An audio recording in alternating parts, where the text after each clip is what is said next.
Thank you, Mr. Speaker. And with permission, I would like to make a statement on the Hillsborough Stadium disaster, the determinations and findings of the fresh inquests presided over by Sir John Goldring, and the steps that will now take place. Mr. Speaker, 27 years ago, the terrible events of Saturday, the 15th of April 1989, shocked this country and devastated a community. That afternoon, as thousands of fans were preparing to watch the FA Cup semi-final between Liverpool and Nottingham Forest, a crush developed in the central pens of the Leppins Lane terrace. 96 men, women and children lost their lives as a result. Hundreds more were injured and many were left traumatised. It was this country's worst disaster at a sporting event.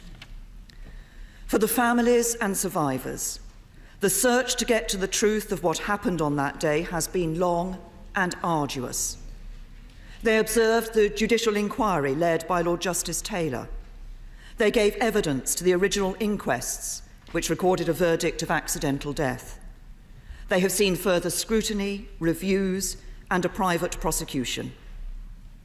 They suffered the injustice of hearing the victims, their loved ones, and fellow supporters being blamed.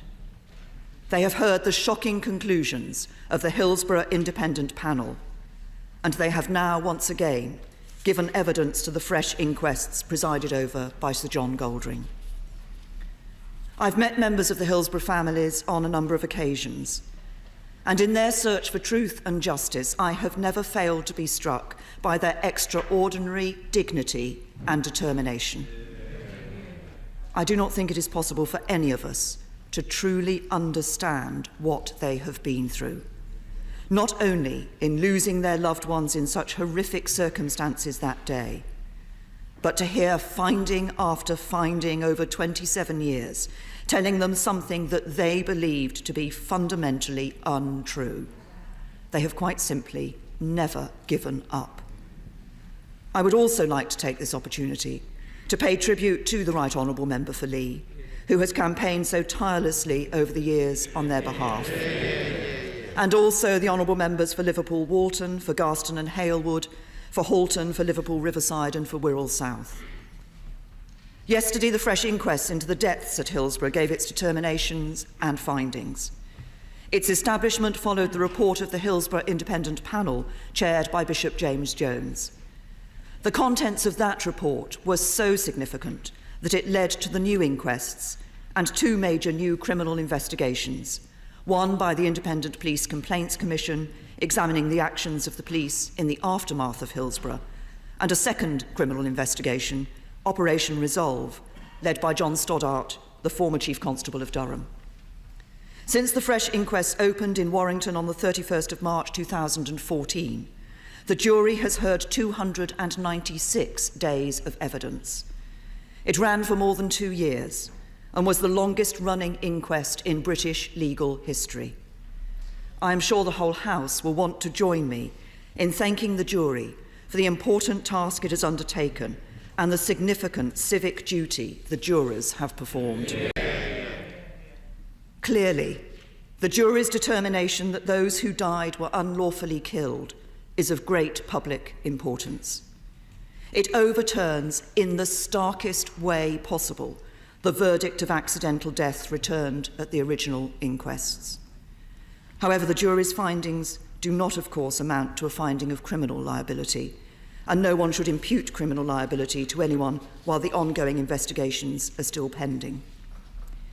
Elsewhere, the jury noted that commanding officers should have ordered the closure of the central tunnel before the opening of Gate C was requested, as pens 3 and 4 were full. They should have established the number of fans still to enter the stadium after 2:30 p.m, and they failed to recognise that pens 3 and 4 were at capacity before Gate C was opened. Mr. Speaker, while the inquests have concluded, this is not the end of the process. The decision about whether any criminal prosecution or prosecutions can be brought forward will be made by the Crown Prosecution Service on the basis of evidence gathered as part of the 2 ongoing investigations. That decision is not constrained in any way by the jury's conclusions. The House will understand that I cannot comment in detail on matters that may lead to a criminal investigation. I can, however, say that the offences under investigation include gross negligence manslaughter, misconduct in public office, perverting the course of justice and perjury, as well as offences under the Safety of Sports Grounds Act 1975 and the Health and Safety at Work Act 1974.